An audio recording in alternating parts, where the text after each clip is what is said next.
श्रीमद् भगवद गीता के पास आपके हर प्रश्न का उत्तर है।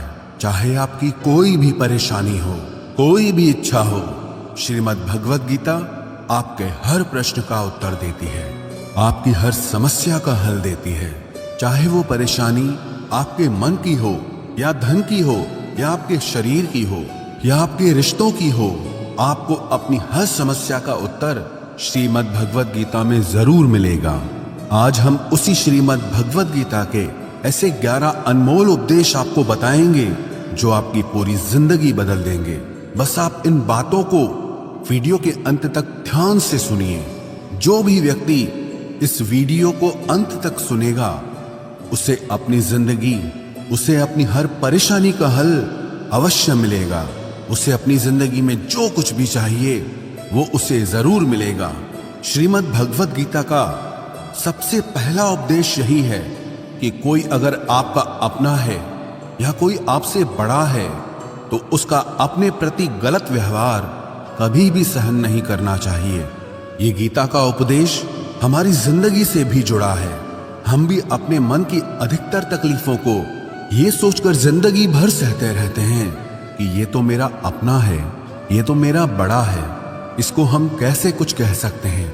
हम अगर नहीं सहेंगे, कुछ कह देंगे तो हमारे रिश्ते ही खराब हो जाएंगे, हमारे रिश्ते ही समाप्त हो जाएंगे। पर सोचने की बात यह है कि उस व्यक्ति को आप अपना कैसे मान सकते हैं जो आपकी तकलीफों की वजह हो। अपना तो वो होता है जो हमारी तकलीफों को दूर कर दे।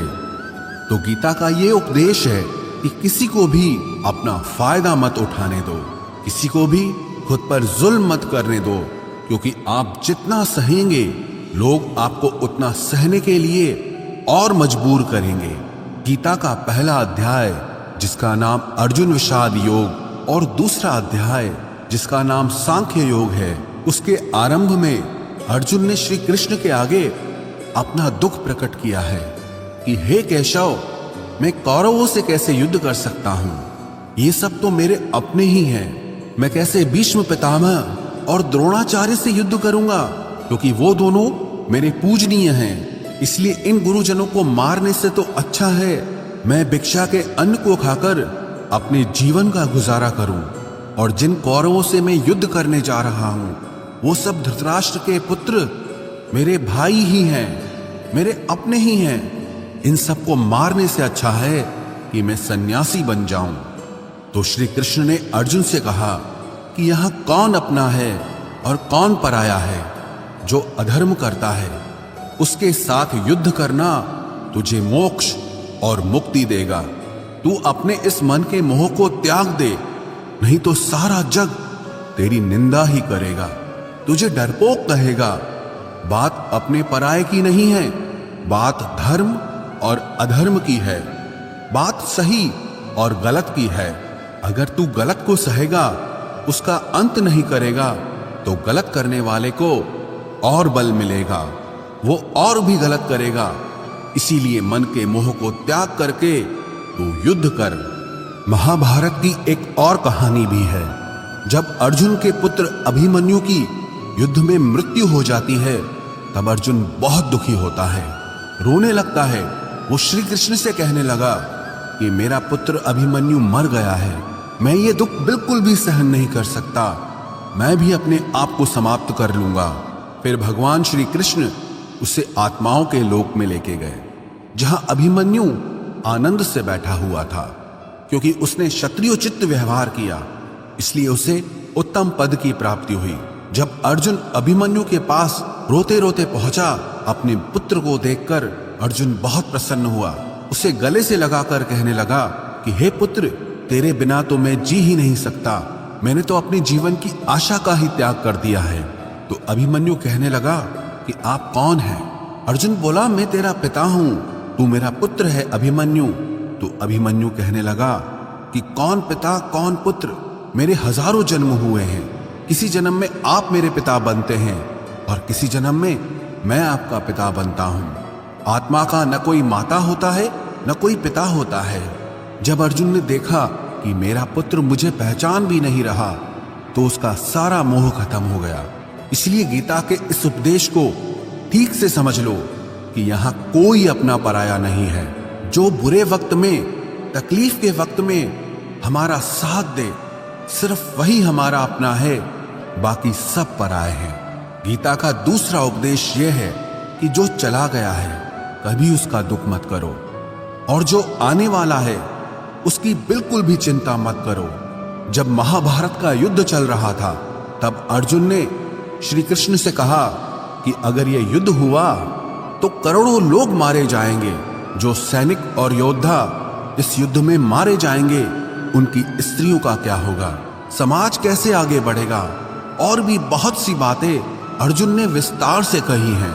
तो भगवान श्री कृष्ण ने कहा, अशोच्यानन्व शोचस्त्वम प्रज्ञावादांश्च भाषसे गतासून अगतासूश्च नानुशोचन्ति पंडिताः। श्री कृष्ण बोले, हे अर्जुन, तू बड़ी बड़ी ज्ञानियों जैसी बातें करता है, लेकिन जो सच में ज्ञानी होता है, वो जो लोग मर चुके हैं, जा चुके हैं या एक दिन जाने वाले हैं, उनकी चिंता नहीं करता है, उनका दुख नहीं करता है। तेरे हाथ में कुछ भी नहीं है, तू चाहकर भी कुछ कंट्रोल नहीं कर सकता। जीवन और मरण ये तो प्रकृति की नियति है। इसीलिए जो ज्ञानी होता है वो किसी के मरने पर भी रोता नहीं है। ज्ञानी जन ना ही बीते हुए कल का शोक करते हैं और ना ही आने वाले कल की चिंता करते हैं। इसीलिए जो होने वाला है वो होकर ही रहता है, और जो नहीं होने वाला है वो कभी नहीं होगा। ऐसा निश्चय जिसको समझ में आ जाता है, जिसकी बुद्धि में आ जाता है, उसे कभी कोई चिंता नहीं सताती, कोई दुख नहीं सताता। हमारे सारे दुखों का कारण ही यही है। या तो हम जो वक्त गुजर चुका है उसे सोच सोचकर परेशान होते रहते हैं, या भविष्य की चिंता कर करके खुद को बीमार कर देते हैं, नष्ट कर देते हैं। गीता का ज्ञान हमें यही सिखाता है कि ना तो हम बीता हुआ कल बदल सकते हैं और ना ही आने वाले कल पर कंट्रोल कर सकते हैं। हमारे हाथ में सिर्फ वर्तमान है, सिर्फ आज का ही पल है। हमारा 98% तनाव और चिंताएं भूतकाल और भविष्यकाल के बारे में सोचते रहने से होता है। हम हमेशा उसी में ही जीते रहते हैं, मगर वर्तमान में कभी नहीं जीते, इस पल को कभी नहीं जीते। जब आप वर्तमान का पूरा आनंद लेना सीख जाओगे, तभी आपकी जिंदगी से तनाव कम होगा, चिंताएं खत्म होगी। वर्तमान में जीना एक बहुत बड़ी उपलब्धि है। हमारे हाथ में भी सिर्फ आज का ही पल है। हमें जो भी करना है आज ही करना है। कभी भी ये सोचकर समय को नष्ट नहीं करना चाहिए कि अभी मेरे पास बहुत समय बचा है। एक गुरुजी ने अपने एक शिष्य को पारस का पत्थर दिया। उनका वो शिष्य बहुत आलसी था, हर काम को कल पे टाल देता था। तो गुरुजी ने उससे कहा कि मैं तुझे ये पारस पत्थर दे रहा हूं। इस पारस पत्थर से जब तू लोहे को स्पर्श कराएगा तो वो लोहा स्वर्ण बन जाएगा, सोना बन जाएगा। और ये पारस पत्थर मैं तुझे 1 महीने के लिए दे रहा हूं। जब 1 महीना समाप्त हो जाएगा तब मैं तुझसे ये पत्थर वापस ले लूंगा। तब तक तू इस पत्थर को अपने पास ही रख। गुरुजी का वो शिष्य बाजार में लोहा खरीदने के लिए गया। जब बाजार में वो लोहा खरीदने पहुंचा तो उसे लोहे का वो रेट बहुत महंगा लगा। उसने कहा थोड़े दिन रुक के ले लूंगा, जब लोहे का रेट कम हो जाएगा। पर उसकी बुद्धि में ये बिल्कुल नहीं आया कि इस लोहे को मैं सोना बनाकर बहुत अधिक धन बना सकता हूं।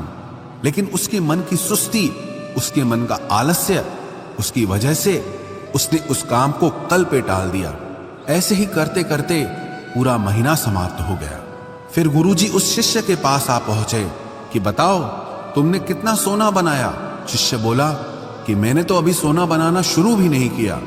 तो गुरुजी ने कहा मुझे मेरा वो पारस पत्थर वापस चाहिए। शिष्य बोला कि नहीं, मुझे थोड़ा वक्त दीजिए, मैं थोड़ा सोना बनाना चाहता हूं। गुरुजी ने कहा कि ये पारस पत्थर पूरा 1 महीना तेरे पास था, पर तू कुछ नहीं कर पाया, लेकिन अब समय समाप्त हो चुका है। ऐसे ही ये हमारा जीवन है, हमारी जिंदगी है, और ये समय ही पारस पत्थर है। हम समय के एक एक पल से अपने जीवन को सोना बना सकते हैं, लेकिन हमें यह लगता है कि हमारे पास बहुत समय बचा है, एक दिन जिंदगी को जी लेंगे, एक दिन जिंदगी में खुश हो जाएंगे।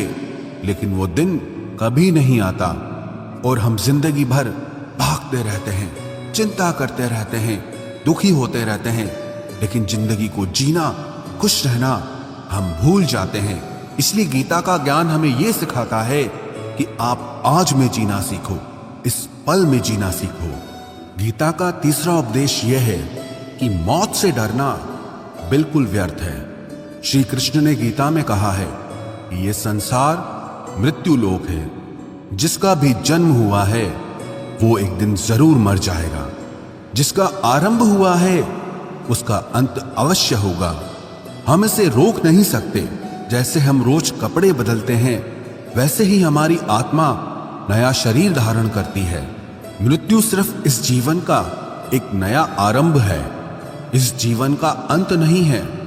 आत्मा कभी नहीं मर सकती और ना ही उसे कोई मार सकता है, लेकिन मौत का डर मनुष्य को सबसे ज्यादा लगा रहता है। मौत का दुख भी इंसान को सबसे ज्यादा होता है। एक पेड़ में दो पक्षियों का जोड़ा रहता था। उन दोनों को एक दूसरे से बहुत प्रेम था। उन्होंने साथ जीने मरने की कस्में खाई थी।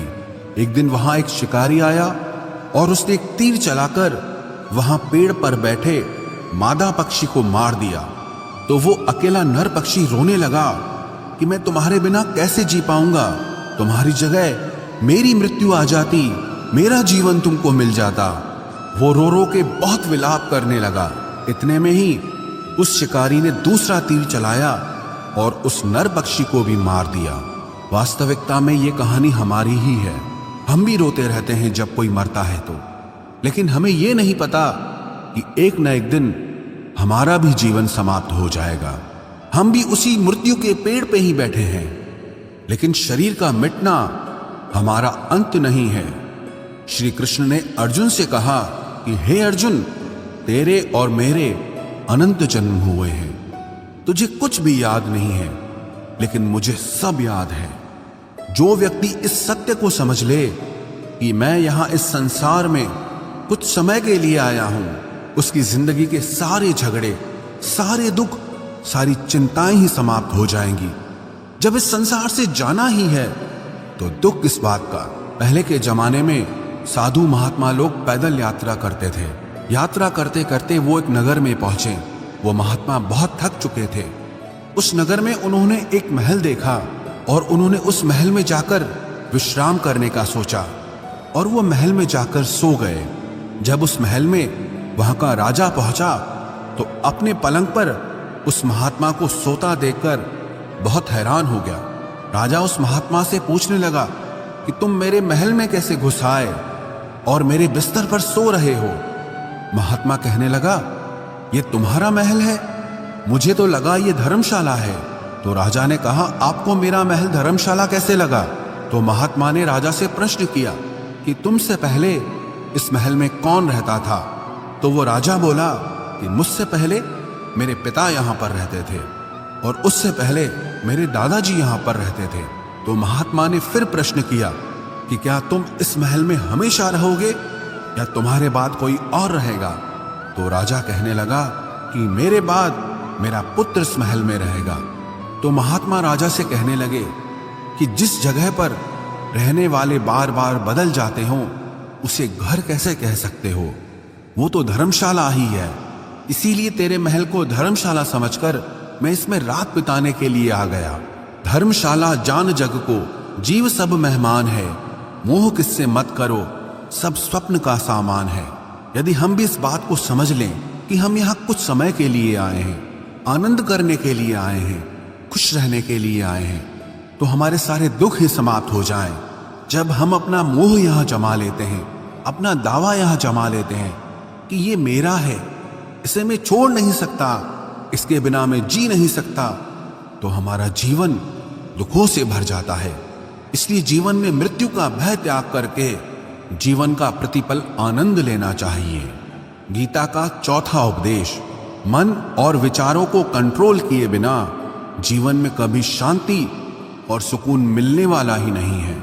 अर्जुन ने श्री कृष्ण से कहा कि मेरा मन सही गलत सब कुछ जानता है, फिर भी मेरे विचार और मेरा मन मुझसे कंट्रोल नहीं होता। मैं जो करना चाहता हूं वो कर नहीं पाता हूं, और जो नहीं करना चाहता हूं वो मेरा मन मुझसे जबरदस्ती करवाता है। इसीलिए मैं बेचैन हो गया हूं, मुझे शांति प्राप्त नहीं हो रही। तो श्री कृष्ण ने अर्जुन से कहा, उसके लिए तुझे अपने मन और विचारों से डिटैच होकर अपने मन और विचारों को सही दिशा में ले जाने की प्रैक्टिस करनी होगी, अभ्यास करना होगा। और ये एक दिन का काम नहीं है। जब तक तू अपने मन और विचारों की गुलामी का त्याग नहीं करता, तब तक तुझे जीवन में कभी शांति नहीं मिलेगी। एक राजा था, वो बहुत बेचैन और परेशान रहता था। एक दिन वो अपने गुरुजी के पास गया और उनसे कहने लगा कि मेरा मन बहुत बेचैन है, मैं बहुत परेशान हूं, मैंने पूरे संसार को जीत लिया है, सब कुछ है मेरे पास, पर मैं खुश नहीं हूं, मेरे मन में सुकून नहीं है, शांति नहीं है। तो गुरुजी ने राजा से कहा कि तुम्हारे नगर में अगर कोई ऐसा व्यक्ति है जिसने सुकून को प्राप्त कर लिया है, शांति को प्राप्त कर लिया है, तुम उसका एक बार कुर्ता पहन लो तो तुम्हारे जीवन में भी शांति आ जाएगी। राजा बहुत प्रसन्न हो गया कि ये तो बहुत आसान काम है। वो अपने राजमहल में आया और राजसभा में वो सबसे कहने लगा कि आप लोगों में से जो भी शांत हो चुका हो, जिसे सुकून मिल गया हो, वो अपना कुर्ता मुझे दे दे। वो बदले में जितना भी धन मांगेगा मैं उसे दे दूंगा। सब लोग एक दूसरे का मुंह देखने लगे। पैसों का लालच आया, लेकिन सबको एक दूसरे की सच्चाई पता थी, क्योंकि किसी की जिंदगी में भी शांति और सुकून नहीं था। सब अपना सर झुकाकर वहां पर खड़े हो गए। फिर उस राजा ने पूरे नगर में ढिंढोरा पिटा दिया कि जिसे भी शांति प्राप्त हो चुकी हो, सुकून प्राप्त हो चुका हो, वो मेरे पास आकर अपना कुर्ता दे दे। वो जितना कहेगा उससे उतना ही धन दिया जाएगा। लेकिन एक भी व्यक्ति ऐसा नहीं मिला जिसे शांति प्राप्त हो चुकी हो। वास्तविकता में जब कोई मरता है तब हम कहते हैं कि वो फलां व्यक्ति आज शांत हो गया। कभी किसी जिंदा इंसान के लिए नहीं सुना कि एक जीता जागता इंसान शांत हो गया है। राजा के सैनिक पूरे शहर में ढूंढते रहे, फिर उन्हें पेड़ के नीचे एक महात्मा तपस्या करता दिखा, जिसके चेहरे पे एक शांति थी, सुकून था। वो सैनिक उस महात्मा के पास आकर पूछने लगे कि क्या आपने शांति प्राप्त कर ली है, सुकून प्राप्त कर लिया है? महात्मा ने कहा, मैं पूरी तरह से शांत हूं। तो सैनिक उसे राजा के पास ले आए। राजा ने उस महात्मा से प्रश्न किया कि क्या आपको शांति और सुकून प्राप्त हो चुके हैं? वो महात्मा कहने लगे, महाराज, मैं पूरी तरह से शांत हूं, मुझे कोई चिंता नहीं, मुझे किसी चीज की लालच नहीं, मुझे कोई इच्छा नहीं है। तो राजा भी बहुत प्रसन्न हो गए कि आखिर वो व्यक्ति मिल ही गया जिसे शांति की प्राप्ति हो चुकी है, जिसे सुकून प्राप्त हो चुका है। तो राजा उस महात्मा से कहने लगे कि हे महात्मा, आप कृपया करके अपना कुर्ता मुझे दे दीजिए, बदले में आप जो मांगेंगे मैं आपको दे दूंगा। वो महात्मा कहने लगे कि महाराज, सुकून और शांति तो मुझे मिल चुके हैं, लेकिन क्या करूं, मेरे पास कुर्ता ही नहीं है पहनने के लिए जो मैं आपको दे सकूं। जब राजा ने उस महात्मा की ये बात सुनी कि इस महात्मा के पास कुर्ता भी नहीं है पहनने के लिए, उसके बाद भी ये महात्मा एकदम शांत है, इसके जीवन में सुकून है। मैं सारी जिंदगी धन को जोड़ने में लगा रहा, दुनिया जीतने में लगा रहा, लेकिन मुझे शांति नहीं मिली, सुकून नहीं मिला, क्योंकि शांति और सुकून बाहर की चीज नहीं है, अपने भीतर की चीज है।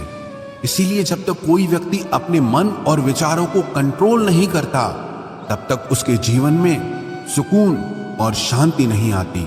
और गीता का उपदेश हमें यही सिखाता है कि जीवन में शांति चाहिए तो मन को शांत करना सीखो।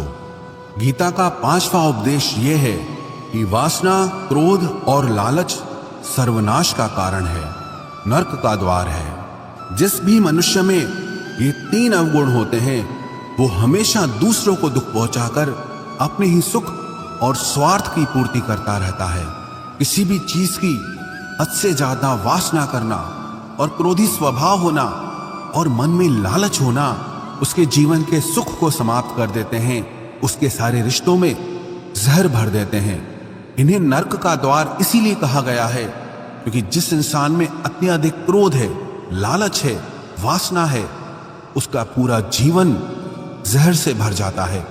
उसको मरने के बाद नहीं, जीते जी यहीं पर नर्क का दर्शन होता है। गीता का छठा उपदेश यह है कि सब भगवान एक ही हैं, कोई छोटा बड़ा नहीं है। सब एक परब्रह्म परमात्मा के अलग अलग रूप और नाम हैं। श्री कृष्ण ने गीता के 10वें अध्याय विभूति योग में बताया है कि जितने भी जगत के देवी देवता हैं वो सब मेरी ही विभूति है।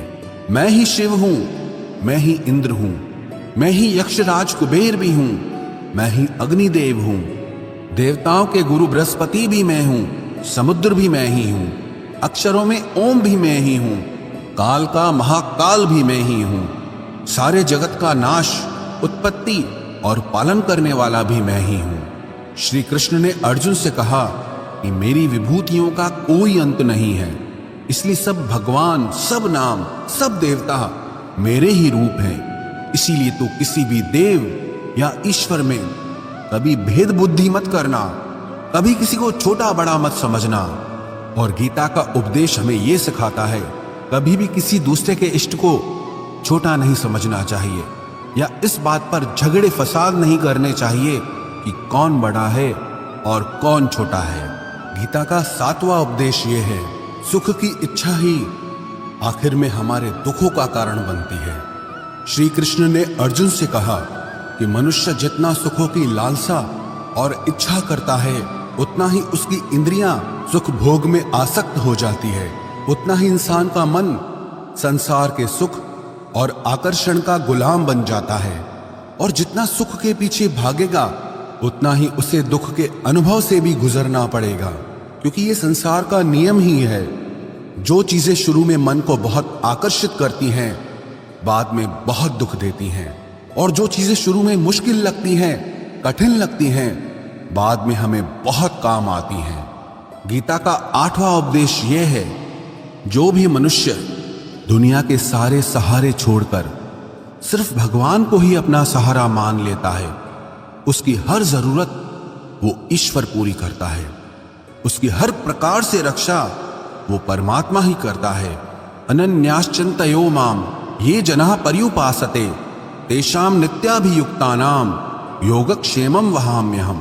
जो भी व्यक्ति मुझे ही अपना सहारा मानता है उसका योगक्षेम मैं वहन करता हूं। योगक्षेमं वहाम्यहम् अर्थात जो चीज नहीं मिली है उसकी प्राप्ति कराना उसका नाम योग है, और जो चीज जीवन में मिली हुई है उसकी रक्षा करना उसका नाम क्षेम है। तो श्री कृष्ण कहते हैं जो मुझ पे डिपेंड हो जाते हैं उनको जो चाहिए वो मैं जरूर देता हूं और उनकी हर प्रकार से मैं रक्षा भी करता हूं। गीता का 9वां उपदेश यह है कि इस संसार में हमारा कुछ भी नहीं है। गीता सार में आपने कई बार सुना होगा कि तुम्हारा क्या गया जो तुम रोते हो, तुम क्या लाए थे जो तुमने खो दिया, तुमने क्या पैदा किया जो नष्ट हो गया, तुमने जो लिया यहीं से लिया, जो कुछ भी दिया यहीं पर दिया। जो आज तुम्हारा है कल किसी और का होगा, क्योंकि परिवर्तन इस संसार का नियम है। कल तक जिसके बिना आप जी नहीं सकते थे आज उनसे कोई रिश्ता ही नहीं है, बातचीत तक नहीं है। कहां गए वो जीवन भर के सारे रिश्ते, वो सारे मित्र जो साथ जीने मरने की बातें करते थे, आज पता भी नहीं कि वो लोग कहां चले गए। ये संसार परिवर्तनशील है, सब लोग यहां बदल जाते हैं, हर रिश्ता बदल जाता है, और तो और ये हमारा शरीर भी हर दिन बदल रहा है। बचपन से जवानी, जवानी से बुढ़ापा, और एक दिन ये शरीर हमारा साथ छोड़ देता है। तो किसके लिए रोना और किसकी चिंता करना। हम सारी जिंदगी चीजों को, रिश्तों को, जिंदगी को बनाने में, सजाने में, संवारने में लगे रहते हैं, लेकिन एक दिन सब कुछ बिखर जाता है। सारी जिंदगी जिस संपत्ति, जिन रिश्तों के लिए हम लड़ते रहते हैं, एक दिन सब कुछ छोड़ करके हमें इस दुनिया से जाना पड़ता है। गीता का 10वां उपदेश हमें यह सिखाता है कि किसी से भी हद से ज्यादा मोह कभी मत करना। श्री कृष्ण ने गीता का पूरा ज्ञान ही अर्जुन के मोह को नष्ट करने के लिए कहा है। ये मोह ही है जो इंसान को सबसे ज्यादा रुलाता है। मोह इतना बलवान है कि शेर जैसे इंसान को भी गीदड़ बना देता है। जो अर्जुन युद्ध में देवताओं से भी जीत गया, पर अपने रिश्तेदारों को युद्ध में देखकर उसका हाथ कांपने लगा। वो बोला, हे केशव, मेरे हाथ में धनुष पकड़ने की ताकत भी नहीं बची है, मेरे हाथ कांप रहे हैं, मैं युद्ध नहीं कर पाऊंगा। ये मोह इतना पेनफुल होता है जिसकी पीड़ा ना सह पाने के कारण कई लोग अपनी जिंदगी खत्म कर देते हैं, आत्महत्या तक कर लेते हैं कि उस व्यक्ति के बिना हम जी नहीं पाएंगे। जीवन में किसी से भी हद से ज्यादा मोह करोगे तो जीवन भर पीड़ा का ही सामना करना पड़ेगा। जो व्यक्ति अपने मोह से बाहर नहीं आता, उसका सब कुछ उससे छिन जाता है, उसकी सारी खुशी खत्म हो जाती है। इसीलिए गीता का ज्ञान बार बार यही सिखाता है कि अपने मन के मोह को त्याग करके आप बलवान बनो, बुद्धिमान बनो, सत्य के दर्शन करो कि वास्तविकता क्या है। क्योंकि हमारा मोह हमें हमेशा झूठ ही दिखाता है, झूठ पे ही विश्वास दिलाता है और दिल में झूठी उम्मीदें जगाता है। और ये ही हमारे दुखों का सबसे बड़ा कारण है। हम ही मोह कर लेते हैं, हम ही लोगों से उम्मीदें लगा बैठते हैं, पर वास्तविकता बिल्कुल अलग होती है। लोग वैसे नहीं होते जैसे हम मान लेते हैं, जैसा हम समझ लेते हैं, क्योंकि मोह के कारण हमें सच्चाई नहीं दिख पाती, लोगों का असली चेहरा नहीं दिख पाता। इसीलिए गीता का उपदेश हमें यह सिखाता है कि जीवन में अगर आनंद और प्रसन्नता से रहना है तो किसी में भी हद से ज्यादा मोह कभी मत करना। गीता का 11वां उपदेश यह है कि इस दुनिया में अगर आए हो तो दुख तो मिलेगा ही मिलेगा। दुख से कभी घबराना मत, दुख से कभी डरना मत। श्री कृष्ण ने गीता में कहा है कि यह संसार दुखालयम अशाश्वतम है, अर्थात ये संसार दुखों का घर है। जैसे औषधालय में औषधि मिलती है, पुस्तकालय में पुस्तकें मिलती है, चिकित्सालय में चिकित्सा होती है, वैसे इस संसार को भी श्री कृष्ण ने एक नाम दिया है, दुखालय, जहां पर दुख मिलता हो। दुख तो यहां हर किसी के जीवन में आता ही है, लेकिन अगर दुख आया है तो सुख भी आएगा। इसीलिए दुख से कभी डरना नहीं चाहिए, क्योंकि ये संसार दुखालय भी है और अशाश्वत भी है। अशाश्वत का मतलब ही यही होता है कि यहां परमानेंट कुछ भी नहीं है, यहां सब कुछ बदल जाता है। दुख सुख में बदल जाता है और सुख दुख में बदल जाता है। सम्मान अपमान में और अपमान सम्मान में बदल जाता है। खुशी दर्द में और दर्द खुशी में कभी भी बदल जाती है। जीत हार में और हार जीत में जहां कभी भी कुछ भी बदल सकता है। कुछ भी परमानेंट नहीं है, ना ही हम परमानेंट हैं, ना ही हमसे जुड़ी कोई चीज यहां पर परमानेंट है, क्योंकि ये संसार अशाश्वत है, शाश्वत नहीं है। यहां सब कुछ बदलने वाला है, यहां कुछ भी परमानेंट नहीं रहेगा। तो आपका दुख भी परमानेंट नहीं रहेगा, इसीलिए दुख से कभी भी डरना नहीं चाहिए। गीता का ये उपदेश हजारों साल पुराना है, लेकिन आज भी नए से नया है। पूरे विश्व में गीता को सबसे ज्यादा पढ़ा गया है और सबसे कम समझा गया है। श्रीमद् भगवद गीता के ये उपदेश अगर कोई व्यक्ति ठीक से समझ ले और उसे अपनी जिंदगी में उतार ले तो ये पक्की बात है, वो अपनी जिंदगी में जो चाहे वो हासिल कर सकता है। अपने जीवन की हर समस्या से वो एक पल में बाहर आ सकता है। श्रीमद् भगवद गीता के इस दिव्य उपदेश को हमें बार बार सुनना चाहिए, हर रोज सुनना चाहिए। जब भी जीवन में कोई चिंता या परेशानी आए तो एक बार इस उपदेश को जरूर सुन लेना और मन में ये विश्वास रखना कि गीता का ये उपदेश आपकी जिंदगी की हर परेशानी में आपको राह अवश्य दिखाएगा।